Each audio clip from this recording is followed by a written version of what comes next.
स्तुति महिमा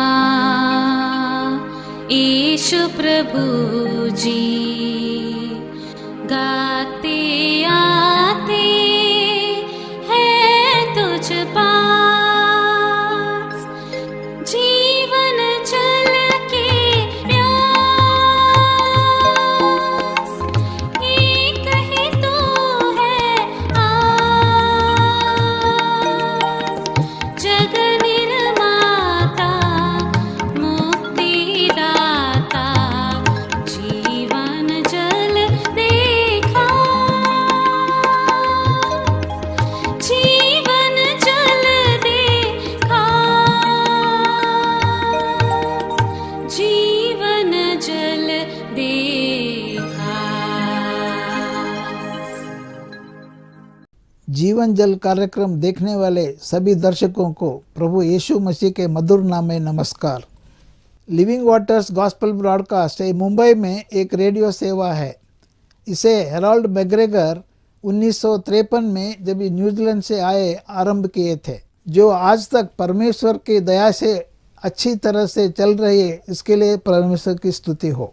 इसके अलावा 2013 से टीवी प्रोग्राम भी चालू है, उसके लिए परमेश्वर की स्तुति हो।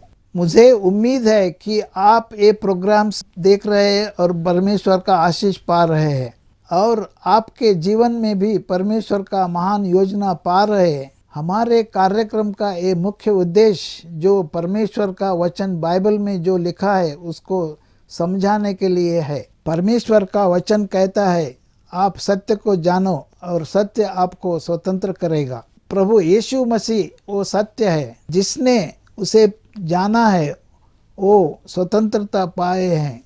हम वही उसका ही गवाही है और हमारे जैसे कई लोग यीशु मसीह को पहचाने और स्वतंत्र हो गए हैं। क्या आपने प्रभु यीशु मसीह को आपका उद्धारकर्ता जाना है? जो आप जीवन जल प्रोग्राम निरंतर देखते रहे और आशीष पाते रहे। परमेश्वर आपको आशीष दे। धन्यवाद। जीवन जल कार्यक्रम देखने वाले सभी दर्शकों को जगत के उद्धारकर्ता प्रभु यीशु मसीह के नाम में नमस्कार। यूहन्ना अध्याय 7 पद 37 में पवित्र शास्त्र बाइबल यह कहती है, यीशु ने लोगों को पुकार कर कहा, यदि कोई प्यासा है तो मेरे पास आकर पिए। जो मुझ पर विश्वास करेगा उसके हृदय में से जीवन की जल की धाराएं बह निकलेगी। क्या आप जीवन में प्यासे हैं या सच्चाई की तलाश में हैं? प्रभु यीशु मसीह आपके हर प्यास को बुझाने वाला और आपके हर सवालों का जवाब देने वाला है। आइए आज के सुसंदेश को सुनने से पहले अपने मनों को तैयार करें और इस मधुर संगीत का आनंद उठाएं।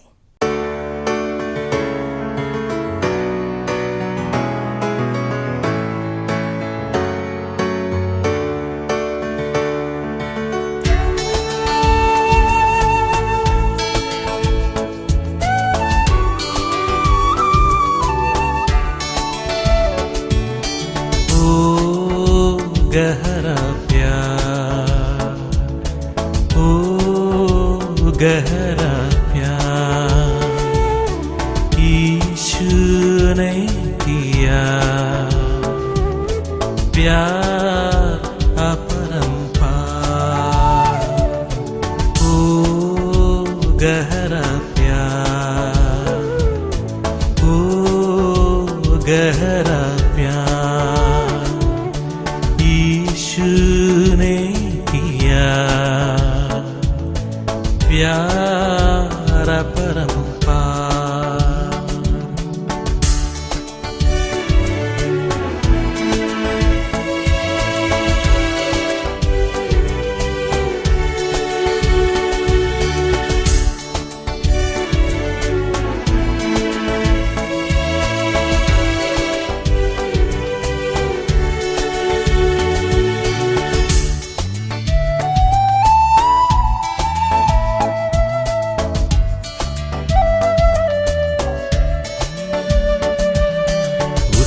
कोड़े खाए, उसने क्रूस उठाया मेरे ही गुनाहों के लिए।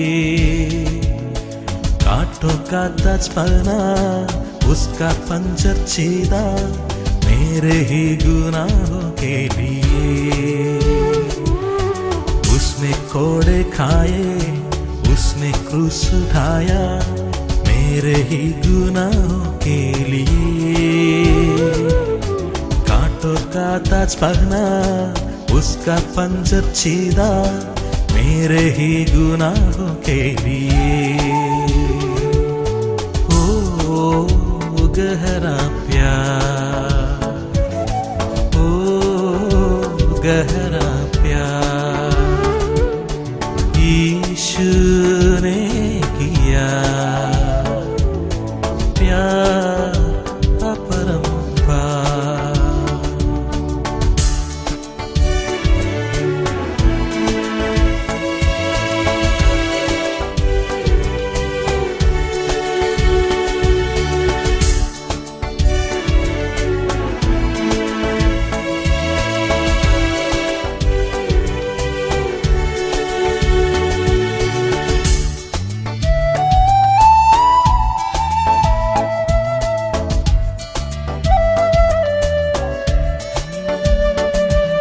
शैतान से बचाया, घूरे से उठाया, राजा मुझको बना दिया। मेरे गंदे कामों को होकर अपने लहू से मुझको पवित्र ठहराया। शैतान से बचाया, घूरे से उठाया, राजा मुझको बना दिया। मेरे गंदे कामों को होकर अपने लहू से मुझको पवित्र ठहराया। ओ गहरा प्यार, ओ गहरा प्यार यीशु ने किया। प्यार अपरंपार। ओ गहरा प्यार, ओ गहरा प्यार यीशु ने किया। प्यार अपरंपार। नमस्कार। परमेश्वर का पवित्र वचन, पवित्र शास्त्र बाइबल से फिर एक बार आज आपके साथ सोचने लायक सवालों की ओर ध्यान लेने के लिए मैं पवित्र शास्त्र बाइबल में से दो पदों को आपको याद दिलाना चाहता हूं। एक है पुराने नियम से, दूसरा है नए नियम से। पुराने नियम में उत्पत्ति के 3 अध्याय के 9वें पद में हम उस पहले सवाल को पढ़ते हैं जो परमेश्वर ने मनुष्य से किया था, और वो क्या था? आदम, तू कहाँ है? और आज मैं आपका ध्यान मत्ती रचित सुसमाचार उसका 2 अध्याय और उसके 2 पद की ओर लेना चाहता हूं, जहां लिखा है कि यहूदियों का राजा जिसका जन्म हुआ है कहाँ है? यहूदियों का राजा जिसका जन्म हुआ है कहाँ है? ये नए नियम का पहला सवाल करके हम देखते हैं। 2 सवाल, एक पुराने नियम में, एक नए नियम में। उत्पत्ति 3:9 और मत्ती रचित सुसमाचार 2 अध्याय 2 पद। ये पहला सवाल पुराने नियम का, ये पहला सवाल नए नियम का। इतना ही नहीं, ये पहले सवाल पुराने नियम में परमेश्वर की ओर से, लेकिन ये पहला सवाल नए नियम में मनुष्य की ओर से। और दोनों के बारे में जब हम यहां पर पढ़ते हैं तो क्या पाते हैं मेरे प्रियो? मनुष्य एक जो खोया हुआ, और खोया हुआ मनुष्य परमेश्वर की ओर से ढूंढता हुआ हम पाते हैं। पवित्र शास्त्र बाइबल में प्रभु यीशु मसीह के बारे में यही वाक्य को हम पढ़ते हैं। लूका रचित सुसमाचार उसका 19वां अध्याय और 10वां पद। क्योंकि मनुष्य का पुत्र प्रभु यीशु मसीह खोए हुओं को ढूंढने और उनका उद्धार करने आया है। The state of lostness of man, मनुष्य की खोई हुई स्थिति को कभी आपने सोचा है? मेरे प्रियो, ऐसे कितने अपने जीवन के अनुभव में हम आए हैं। शायद कभी आप अपने माँ बाप के साथ बचपन में मार्केट में या बाजार में गए होंगे तो वहां पर हाथ छूट गया और खो गए, क्या परिस्थिति हो जाती है। या कभी आपका बच्चा आपके हाथ से छूट गया हो, ट्रेन में हो, बस में हो, किसी जगह पर हो, क्या भयंकर परिस्थिति होती है। आपने अनुभव किया होगा, मैंने अनुभव किया है। हम कैसे बेचैन हो जाते हैं। ऐसे ही नहीं, कभी आपने अखबार में पढ़ा होगा कि ऐसा जहाज जो खो गया है, उसका अता पता फिर से नहीं लगा है। चाहे वो जल में चलने वाला जहाज हो या चाहे आसमान में उड़ने वाला हवाई जहाज हो। कभी आपने सोचा मेरे प्रियो, ये खोई हुई खबर जब हम पढ़ते हैं या सुनते हैं तो रोंगटे खड़े हो जाते हैं। क्यों मालूम है? क्योंकि हम विचार करते हैं कि वो लोग जो उस सुबह तैयारी के साथ एयरपोर्ट गए होंगे, अब एयरपोर्ट की यात्रा को शुरुआत करने के लिए हवाई जहाज में बैठे होंगे, किस विचार से, किस मनसा से, किस उद्देश्य से उन्होंने अपनी यात्रा को शुरुआत किया। कभी उन्होंने सोचा भी नहीं था कि ऐसा हादसा उस हवाई जहाज के साथ होगा जो फिर से कभी प्राप्त नहीं हो सकता। ऐसे कितनी घटनाओं को हमने पढ़ा है और सुना है। खो गए लेकिन कभी मिल नहीं पाए। आज भी लोग उनको, ऐसी बातों को ढूंढते रहते हैं। मेरे प्रियो, यदि आपका उद्धार नहीं हुआ है, क्या मैं कहूं, इन सारे खोई हुई स्थितियों से यह खोई हुई अवस्था बहुत भयंकर है। क्योंकि यह तो संसारिक, तात्कालीन, भौतिक रीति का है, लेकिन यह तो अनंत काल का, आत्मिक जीवन का, हमेशा का है। तो इसके लिए गौर करने के लिए मैंने ये दो सवालों को आपके सामने पढ़ा है। परमेश्वर के बिना मनुष्य खोया हुआ है। पाप की क्षमा पाए बगैर मनुष्य खोया हुआ है। अपने जीवन में प्रभु यीशु मसीह को अपना प्रभु और मुक्तिदाता न अंगीकार करने के कारण मनुष्य खोया हुआ है। पाप में, पाप की वासनाओं में, पाप की बुरी आदतों में मनुष्य फंसा हुआ है, खोया हुआ है। जिसका उद्धार नहीं हुआ है, वे सारे खोए हुए स्थिति में हम पाते। पवित्र शास्त्र बाइबल में हम कितने ऐसे खोए हुए बातों को पढ़ते हैं। कभी तो हम पढ़ते हैं लूका 15 में खोई हुई भेड़ को पढ़ते हैं, खोए हुए सिक्के को पढ़ते हैं, खोए हुए उड़ाऊ पुत्र के बारे में पढ़ते हैं। शाऊल के जीवन में खोए हुए गधों को ढूंढने के लिए निकला हुआ हम पढ़ते हैं। खोया खोया खोया। क्या आप जानते हैं, मनुष्य अपने पाप में खोया हुआ, यह सबसे भयंकर परिस्थिति। लेकिन जब मैंने वो पहला सवाल परमेश्वर के मुंह से उत्पत्ति का पढ़ा, आदम तू कहां है, मुझे अचंभा होता है। क्योंकि ऐसे खोए हुए मनुष्य को जानते हुए कौन ढूंढने आया? परमेश्वर, अदेन के वाटिका में। आदम तू कहां है? जरूरत नहीं थी मेरे प्रियो, लेकिन खोते, ढूंढते, उसके पास पुकारते, परमेश्वर स्वयं आया। वही तो हमने पढ़ा, मनुष्य का पुत्र खोए हुओं को ढूंढने और उनका उद्धार करने के लिए आया। ऐसा परमेश्वर और कहां हमें प्राप्त होगा, जिसके बारे में यह सुंदर वर्णन आज हम पवित्र शास्त्र बाइबल से सुनना चाहते हैं। इसलिए वो आज हर एक मनुष्य को पुकारता है, हर एक स्त्री को पुकारता है, तू कहां है। लेकिन आज मेरा सवाल केवल उस बात की ओर नहीं, लेकिन दूसरी बात की ओर मैं लेना चाहता हूं। क्योंकि यहां मत्ती रचित सुसमाचार 2:2 में मनुष्य सोचता है, मनुष्य ढूंढने के लिए निकला है। और वो मनुष्य, ये ज्ञानी लोग, उन्होंने क्या सवाल किया? वो कहते हैं, यहूदियों का राजा जो जन्मा है वो कहां है? अब मनुष्य उस राजा को खोज रहे हैं। ये कौन था यहूदियों का राजा? ये कौन थे जो उसको खोज रहे थे? पवित्र शास्त्र का अध्ययन करने वाला तुरंत जान लेगा कि वे तो ऐसे लोग थे जो ज्ञानी थे।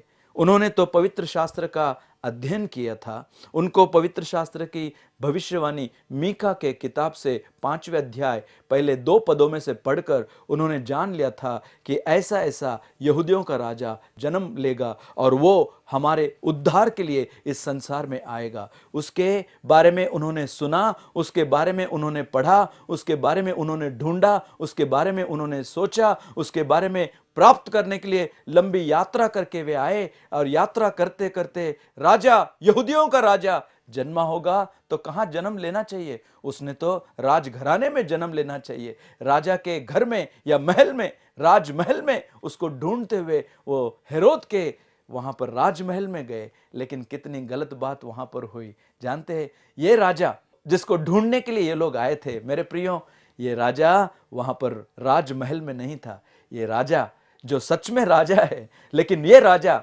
महल में नहीं प्रियो, ये तो चरनी में पैदा हुआ है।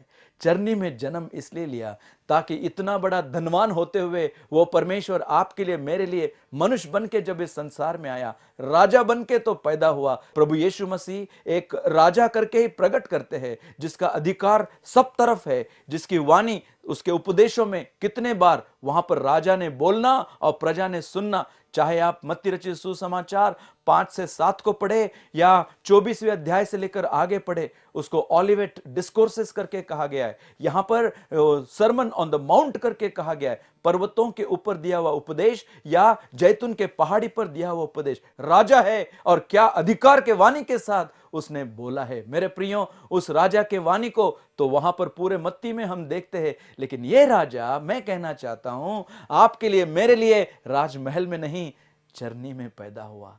वो राजा कहां है करके वे जब ढूंढते आए, वे तो उस राजमहल में गए, लेकिन वो चरनी में था। मेरे प्रियो, जब ये ढूंढते ढूंढते उस सितारे के अनुसार, जैसे तारे ने उनको दिखाया, और वो तारा तारा तारा इस दूसरे अध्याय में 4 बार आप पढ़ेंगे, लिखा है क्योंकि हमने पूर्व में उसका तारा देखा है। उसका तारा देखा है। तुरंत मेरे मन में उत्पत्ति का किताब, उसका पहला अध्याय 14, 15, 16 पद आता है, क्योंकि उत्पत्ति पहला अध्याय 14, 15 में हम क्या पढ़ते हैं? परमेश्वर ने पहले दिन प्रकाश या उजियालों को बनाया, लेकिन चौथे दिन उस परमेश्वर ने उजियाले को रखने के लिए बड़ी ज्योति, जिसको सूरज कहते हैं, और जो दिन के ऊपर प्रभुता करती है, उसको बनाया, और छोटी ज्योति, जिसको चंद्रमा कहते हैं, रात के ऊपर प्रभुता करने के लिए, उसको बनाया। और लिखा है और उसने तारे भी बनाए। अब इनको क्यों बनाया? उत्पत्ति 1 के 14 में पढ़ के देखेंगे तो पता चलेगा, ताकि हमें ये सारे जो ऋतु है, समय है और दिन रात है, इसको बांटने के लिए उसको बनाया। लेकिन वहां पर एक चीज और लिखा हुआ आप पढ़ेंगे, जानते हैं क्या? और उसने तारे भी बनाए। किस लिए? चिन्हों के लिए बनाए। और वो चिन्ह, वो दर्शन, वो साइन यहां पर इन ज्ञानी लोगों को दिया गया था। उसके तारे को देखकर वे वहां तक पहुंचे। लेकिन मेरे प्रियो, वो तारा लुप्त तो हो गया, इसलिए वो राजमहल में जाकर पहुंचे। बाहर आए, फिर से तारे को देखा। तारे को देखते देखते देखते देखते, जानते, वो चरनी में नहीं पाया। उन्होंने उसको कहां पर पाया?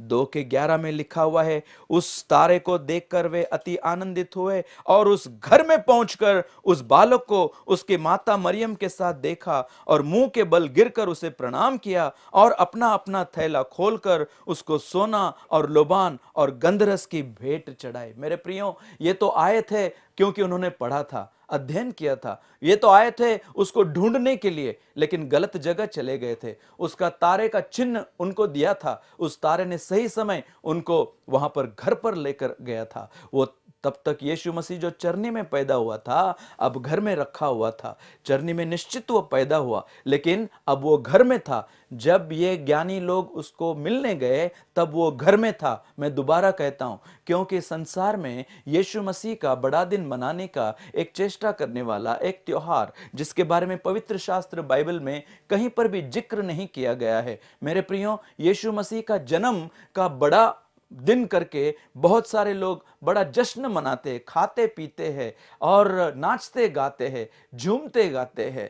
प्रियो, कितना भयंकर बात। लेकिन ये चित्र जो वहां पर दिखाया जाता, वो यीशु मसीह चरनी में पैदा हुआ। लेकिन जब ज्ञानी लोग गए, वो 3 नहीं थे, 3 भेंट वस्तु लेकर गए, इसलिए वे लोग 3 दिखाते हैं, लेकिन कितने थे बताया नहीं है। वो चरनी में उसको नहीं मिले, वो घर में उसको मिले, और उन्होंने जो भेंट वस्तु दी, उसकी ओर मैं आपका ध्यान देना चाहता हूं। इतने सारी बातों को करने के अलावा यीशु मसीह ने अपने जन्म के बारे में नहीं, बल्कि अपने मृत्यु को स्मरण करने के लिए कहा था। उस मृत्यु के स्मरण के द्वारा, क्यों? क्योंकि उसी के द्वारा हमारा उद्धार है, मुक्ति है, छुटकारा है। यहूदियों का राजा जो पैदा हुआ है, वो कहां है?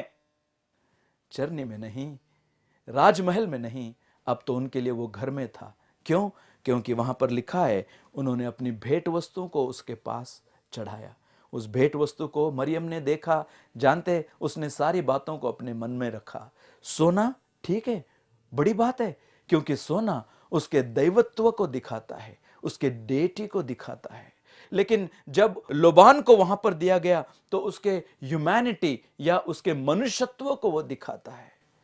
लेकिन जब वहां पर गंधरस दिया गया, मर दिया गया, जानते हो वो क्या? वो उसके ह्यूमिलिटी या उसके सफरिंग या उसके दुख तकलीफ के बारे में बताता है। परमेश्वर होते हुए मनुष्य बना, लेकिन मनुष्य बनकर मनुष्यों को छुड़ाने के लिए उस भयंकर क्रूस के मृत्यु से जाने वाला, दुख और तकलीफ से, ताड़ना और पीड़ा से आपको मुझे छुड़ाने के लिए जाने वाला था। वही पहला दर्शन इन ज्ञानी लोगों ने वहां पर पाया, उनके भेंट वस्तु के द्वारा यही वहां पर दिखाया। परमेश्वर मनुष्य बना, लेकिन हमारे उद्धार के लिए सारे दुख तकलीफ और पीड़ाओं से उसे गुजरना पड़ा। मेरे प्रियो, इन लोगों ने जो ढूंढते हुए आए, मैं समझता हूं बड़ा आनंद उन्होंने पाया होगा, क्योंकि उन्होंने राजा को चरनी में नहीं, घर में देखा, मरियम की गोद में देखा, हाँ, उस बच्चे के वस्त्र से लपेटा हुआ उसको देखा। इतना बड़ा परमेश्वर छोटे स्वरूप में यहां पर पृथ्वी पर आया। क्या आप समझ रहे जिस सवाल को मैं आपके सामने रखना चाहता हूं? उत्पत्ति में परमेश्वर मनुष्य को ढूंढ रहा है, लेकिन मत्ती में मनुष्य परमेश्वर को ढूंढ रहा है।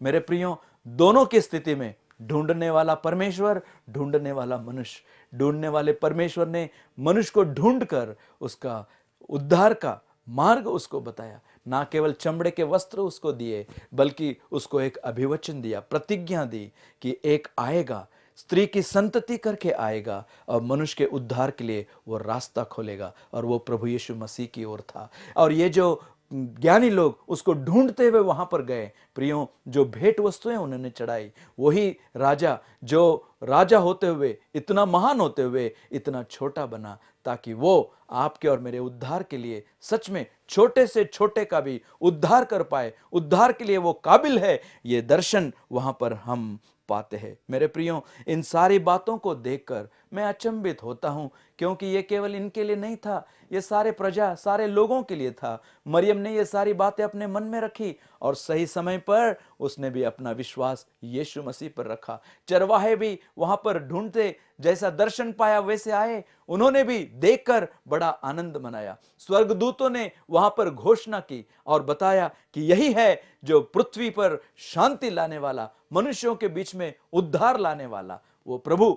मनुष्य जो ढूंढता हुआ, प्रियो, लिखा है पवित्र शास्त्र बाइबल में, अभी समय है, जो खोजते हैं परमेश्वर को दिल से, तहे दिल से, मन से खोजते हैं, वे जरूर उसको पाएंगे, और जो पाएंगे उनका जीवन आशीष और आनंद से भर जाएगा। मेरी प्रार्थना है कि ये दो सवालों को आपके सामने रखकर, परमेश्वर मनुष्य की खोज में, मनुष्य परमेश्वर की या राजा की या प्रभु यीशु मसीह की खोज में, दोनों की खोज में हम पाते हैं यहाँ पर परमेश्वर उनको प्राप्त हुआ। यही तो यशायाह भविष्यद्वक्ता कहता है, जो कोई दिल से उसको ढूंढेगा वो जरूर पाएगा। क्या आज आप अपने दिल से इस प्रभु की ओर अपना ध्यान लगाएंगे, अपना जीवन इस प्रभु को सौंप देंगे? क्योंकि जो कुछ आदम अपने प्रयास से कर नहीं पा रहा था, परमेश्वर ने उसके लिए किया। जो कुछ ये ज्ञानी लोग अपने प्रयास से नहीं कर पा रहे थे, परमेश्वर ने उनके लिए उस तारे का प्रबंध करके सही दिशा में उनको लेकर गए।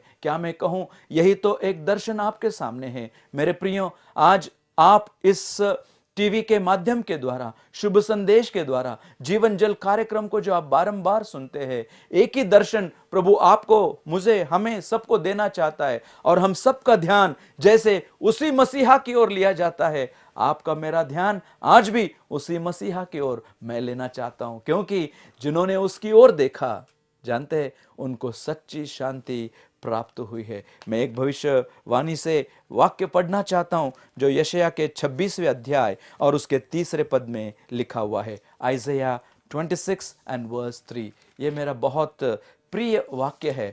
इन दिनों में ऐसे जीवन जीते वक्त ऐसे परमेश्वर की सहायता कितनी महान है। सुनिएगा, लिखा है, जिसका मन तुझ में धीरज धरे हुए है, उसकी तू पूर्ण शांति की साथ रक्षा करता है, क्योंकि वह तुझ पर भरोसा रखता है। जिसका मन तुझ में धीरज धरे हुए है, उसकी तू पूर्ण शांति के साथ रक्षा करता है, क्योंकि वह तुझ पर भरोसा करता है। मेरी प्रार्थना है कि इस परमेश्वर की ओर आप भी अपना मन लगाए, अपना मन उसकी ओर स्थिर करें। जिन्होंने उसकी ओर देखा वे उद्धार पाए। उसकी ओर देखो और उद्धार पाओ। यशायाह कहता है कि आप उस प्रभु की ओर देखेंगे, उद्धार पाएंगे और इस उद्धार के आनंद और अनुभव में आएंगे। ये सारे सवालों का जवाब हमें प्रभु यीशु मसीह में हमें यहाँ पर मिलता है। वो हर सवाल का जवाब है, आपके हर प्रश्न का हल प्रभु यीशु मसीह है। क्या उसको अपना जीवन का प्रभु और मुक्तिदाता बनाएंगे? वो आज भी आपको ढूंढने वाला, ढूंढ कर उद्धार करने वाला, मनुष्य का पुत्र ढूंढने और उद्धार करने के लिए इस संसार में आया। वो करने के लिए ना केवल वो इस संसार में आया, बल्कि आपके मेरे पापों को लेकर सलीब पर मारा गया, गाड़ा गया, जी उठा। मेरी प्रार्थना है कि प्रभु इन वचनों को सुनकर, इस बाइबल के अध्ययन को समझकर अपने जीवन में अपने सारे परिस्थिति के अनुसार यीशु मसीह के ऊपर भरोसा रख के उसको अपना प्रभु और मुक्तिदाता अंगीकार करने के लिए आपकी सहायता करें। आइए हम प्रार्थना करें। पिता परमेश्वर, आज के दिन आपका हम धन्यवाद करते हैं। यह जीवन, यह दिन, यह परिस्थिति बहुत ही अलग और विपरीत है प्रभु। हम धन्यवाद देते हैं कि आप हमें ढूंढने वाले, हम जो सच्चे दिल से परमेश्वर की खोज में लगे हैं, उनको आप पाने वाले। यीशु मसीह में ये सारे ढूंढना और पाना, ये कितना सुंदर अनुभव है प्रिय प्रभु। हम प्रार्थना करते हैं हमारे दर्शकों के जीवन में सच में तू पाए जाए, ताकि जिनको मसीह मिला, जिनको पुत्र मिला, जिनको प्रभु मिला, यीशु मसीह मिला, उनको जीवन मिला, शांति मिली, आनंद मिला। होने दे प्रभु कि आज हमारे दर्शकों का ध्यान आपकी ओर पक्का पूरे मन से लगा रहे, ताकि आपकी शांति उनके जीवन में राज्य कर पाए। आपके पवित्र हाथों में हमारे प्रियजनों को हम सौंपते हैं, उनके ऊपर, उनके परिवार के ऊपर, उनके सारे परिस्थिति के ऊपर। हे प्रभु, अपनी बहुतायत की आशीष दे, क्योंकि जिन्होंने तेरी ओर देखा और तुझे ताका है, शास्त्र में लिखा है, वे कभी लज्जित नहीं होंगे, वे कभी शर्मिंदा नहीं होंगे। होने दे प्रभु, हमारी दृष्टि तेरी ओर लगी रहे और तेरी शांति हमारे दिलों में हमेशा बनी रहे। प्रार्थना विनती प्रभु यीशु मसीह के पवित्र नाम में मांगते हैं, सुन और कबूल कर पिता, आमीन। क्या परमेश्वर ने आज इन वचनों के द्वारा आपसे बातें किया है, या आप इस विषय में अधिक जानकारी प्राप्त करना चाहते हैं, या प्रार्थना के विषय को बांटना चाहते हैं? तो निसंदेह हमसे संपर्क करें। हमारा पता है living waters Gospel Broadcast, Nav Bhavana 422 SVS road, post box number 19161, Prabha Devi 400025। प्रार्थना एवं मुफ्त बाइबल कोरस्पॉन्डिंग कोर्स के लिए हमें संपर्क करें, या अपना नाम और पता SMS कर सकते हैं। हमारा मोबाइल नंबर है 0989258074। हमारा ईमेल ID है gospelbroadcast@yahoo.com। Website address www.lwgb.org। जीवन जल कार्यक्रम को हर सोमवार शाम 6 बजे, हर बुधवार शाम 6:30 बजे और हर शनिवार सुबह 8 बजे आप इसी चैनल पर देख सकते हैं। नमस्कार।